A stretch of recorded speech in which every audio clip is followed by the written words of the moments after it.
est-ce que le véritable adversaire de l'opposition, est-ce que pour gagner les élections au Cameroun, est-ce que pour, c'est-à-dire que pour remporter les élections dans ce pays-ci, il faut battre le président Paul Biya? Mesdames et messieurs, chers téléspectateurs de 237 Inside, une question lourde de sens secoue aujourd'hui le débat politique camerounais.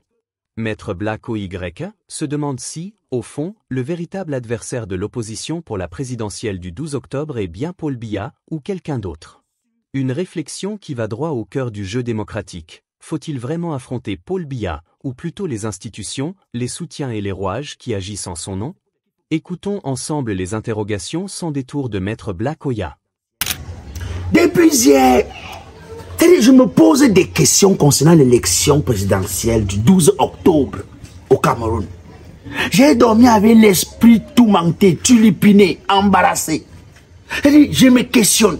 J'essaie de trouver des réponses aux questions dont mon esprit pose. Est-ce qu'on n'est pas en train de faire fausse route? Je parle de l'opposition. Est-ce que l'opposition n'est pas en train de faire fausse route concernant cette élection du 12 octobre 2025? Est-ce que l'élection, parce que pour gagner une élection, pour qu'une opposition puisse gagner une élection, l'opposition doit d'abord identifier son adversaire, doit être capable de voir quelles sont les erreurs de son adversaire, quelles sont les faiblesses de son adversaire, pour pouvoir proposer autre chose et gagner. C'est-à-dire, mon esprit ne fait que se tourmenter depuis. Je me pose des questions et je dis, mais est-ce qu'on n'est pas en train de faire fausse route dans cette élection-ci? Est-ce qu'il n'y a pas quelque chose qui ne tient pas dans cette élection? Parce que moi, je fais partie de ceux qui souhaitent qu'il y ait changement. Hein. Je fais partie de ceux qui souhaitent qu'on change le système, que l'on nous propose autre chose, que on mette quelqu'un d'autre à la tête de ce pays. Et qu'à la fin, l'exercice de fonction de cette personne-là nous donne tort d'avoir cru à autre chose qu'au RDPC. Quand même, après 43 ans, il est légitime de penser à autre chose. Mais, dans une bataille, dans un combat, il faut toujours connaître qui est son adversaire. Comment est-ce qu'il se démarque? Comment est-ce qu'on peut le neutraliser? Parce que, si tu as un adversaire que tu ne maîtrises pas, même Francis Ngannou, il veut bagarrer, non? N'est-ce pas? Il regarde d'abord les points forts de son adversaire. Son adversaire aime beaucoup jeter quelque chose au sol. Il aime beaucoup, il ne faut pas trop se rapprocher. Donc, il essaie d'analyser, d'étudier. Ça, c'est la première des choses. Même les lions indomptables du Cameroun. Quand ils veulent jouer un match, comme ils vont par exemple jouer contre le Cap-Vert, ils analysent les coins forts du Cap-Vert, les coins faibles du Cap-Vert. Ils analysent c'est-à-dire que ce qui pourrait être les avantages ou les désavantages du Cap-Vert.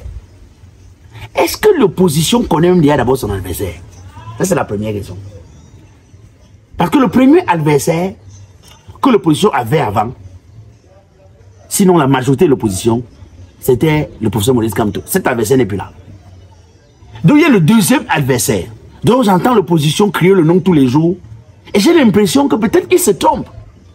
J'entends tout le monde dire non, on va battre à plate couture le président Paul Biya le 12 octobre. On va, comme il n'a pas voulu quitter le public, avant que le public ne le quitte, on va lui donner une honte dans les urnes. Et donc moi je me pose la question ce matin, ou si vous voulez, aujourd'hui, est-ce que l'adversaire de l'opposition même, c'est le président Paul Biya? Je pose des affaires être banales, mais vraiment ne m'en voulez pas, c'est que je veux comprendre.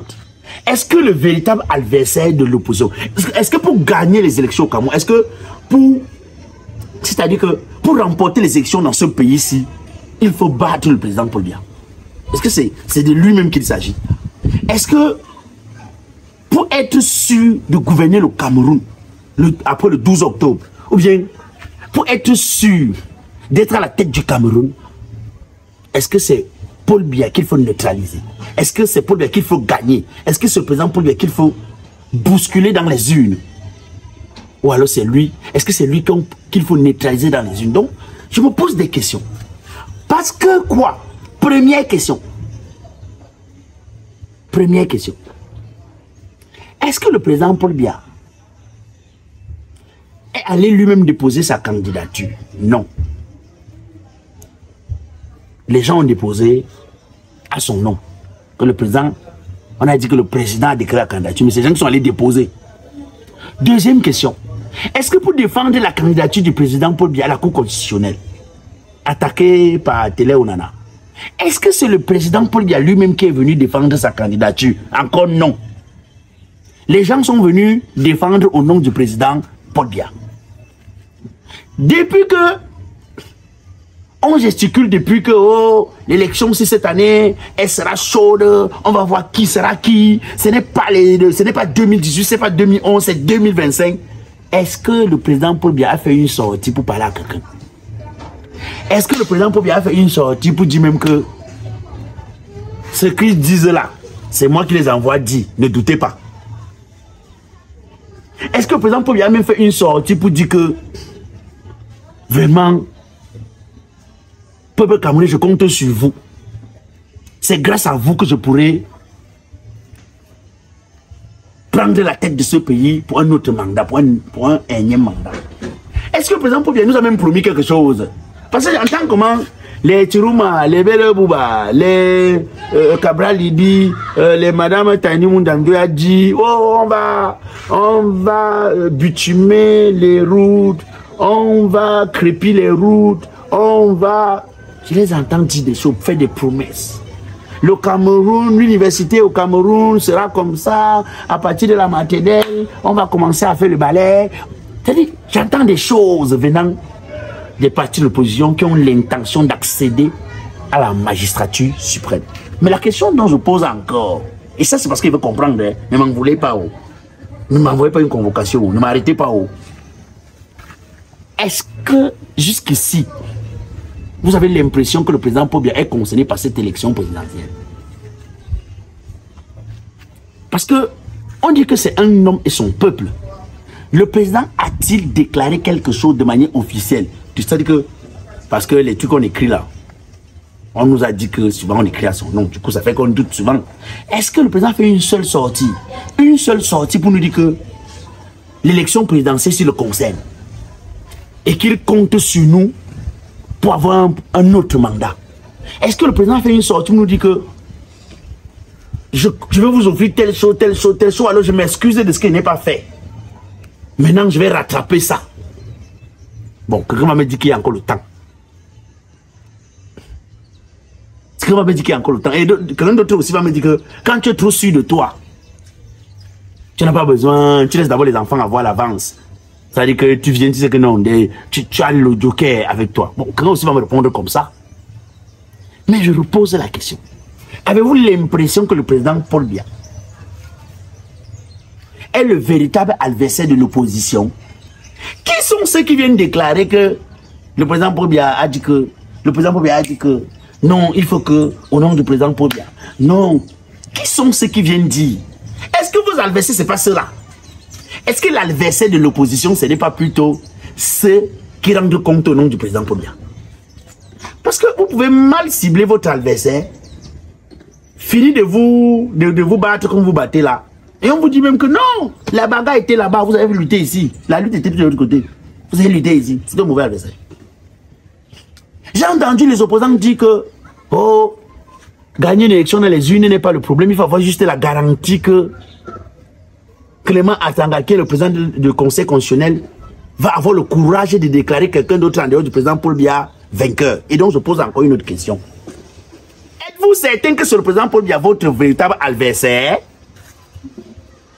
J'ai même appris en lisant ce qu'on a publié sur internet que voilà les gens qui doivent gérer la campagne du président Paul Biya, que le directeur adjoint de l'ECAM est membre d'une commission de propagande du RDPC pour cette élection. C'est-à-dire que quelqu'un qui est censé être le juge, on dit que lui-même a fait campagne pour le président Paul Biya. Alors je pose la question. Si c'est vrai que le directeur adjoint de l'ICAM, qui a gagné les élections au Cameroun, est membre d'une commission de campagne du président Paul Biya, si c'est vrai que vous n'avez pas la certitude, vous doutez de la bonne foi du président de la Cour constitutionnelle, M. Clément Atangana, que vous doutez de sa capacité à pouvoir lire un autre nom comme vainqueur d'une élection au Cameroun en dehors du nom du président Paul Biya, si c'est vrai que jusqu'ici, tout le monde, on parle au nom du président et le président, lui, n'a pas parlé. Est-ce que ce qu'il faut battre à cette élection-ci, ce qu'il faut gagner dans les urnes, ce n'est pas cela? Est-ce que décidément, si on part dans cette analyse-ci, on prend le carnaval que je vous présente ici, est-ce que finalement, il ne faut pas chercher plutôt à gagner ELECAP, à gagner la Cour constitutionnelle et à gagner ceux qui parlent au nom du président Paul Biya pour accéder à la magistrature suprême? Est-ce qu'il faut continuer à s'attarder sur le président Paul Biya qui lui-même, vraisemblablement, véritablement, voyant comment les choses se présentent, comment les choses se font, n'est pas un problème? Il n'est pas un problème. Il aurait été un problème pour l'opposition s'il était sur le terrain pour faire la campagne. On dit qu'une élection présidentielle, c'est un homme et son peuple. Vous ne voyez pas l'homme. Vous ne voyez pas l'homme. Les gens parlent au nom de l'homme. Ce n'est pas l'élection législative municipale. C'est l'élection présidentielle. Un homme face à son peuple. Mais l'homme là est où? Le peuple est là, l'homme là n'est pas là. Et j'entends, je vois comment les opposants se battent. Non, dans les urnes, sortez voter massivement pour prouver qu'on peut gagner une élection par les urnes au Cameroun. Je suis d'accord. Le professeur Moïse Kamto a lui-même chanté ça. On peut gagner une élection par les urnes au Cameroun. J'ai écouté ça maintes reprises. J'entends les opposants dire, si nous sortons massivement et que nous votons massivement, nous allons changer la tendance, nous allons... Je suis même d'accord. Sauf qu'eux-mêmes finissent de dire ça. Ils vont encore sur les plateaux, eux et les communicants, crier comment non, ELECAM est un organisme qui est jugé parti. Parce que les gens d'ELECAM parlent en faveur du RDPC. Ils vont encore sur les plateaux dire que non, Clément Tangara a été construit, sinon la Cour constitutionnelle a été fabriquée pour ne lire les élections qu'en faveur du RDPC. Ils sont encore les premiers à aller dire non. Ce qui est en train de se faire ne se fait pas pour avoir une élection où on aura la transparence. Quand vous dites ça, et donc je me pose la question, est-ce que vous avez identifié l'adversaire? Vous pouvez croire que l'adversaire se présente Paul Biya, alors que l'adversaire est ailleurs. Si vous avez plusieurs adversaires, neutralisez les adversaires. Neutralisez, ne laissez pas les vrais adversaires. Vous pouvez neutraliser quelqu'un que pour le battre, c'est simple. Neutralisez les vrais adversaires. En tout cas, comme j'ai l'habitude de dire, doucement, doucement, un pas après un autre. Hey. Voilà, chers amis, vous l'avez entendu. La vraie question n'est peut-être pas comment battre Paul Biya, mais plutôt qui est l'adversaire réel. Est-ce le président lui-même, resté silencieux? Est-ce son entourage? Est-ce le Conseil constitutionnel ou le système électoral? Une réflexion qui mérite d'être posée à 5 semaines du scrutin. Et vous, qu'en pensez-vous? Le véritable adversaire de l'opposition, c'est Paul Biya ou ce sont les institutions qui l'entourent? Voilà pour l'essentiel. Si vous avez aimé cette analyse, abonnez-vous et rejoignez la grande famille 237 Inside pour rester au cœur de l'actualité politique camerounaise.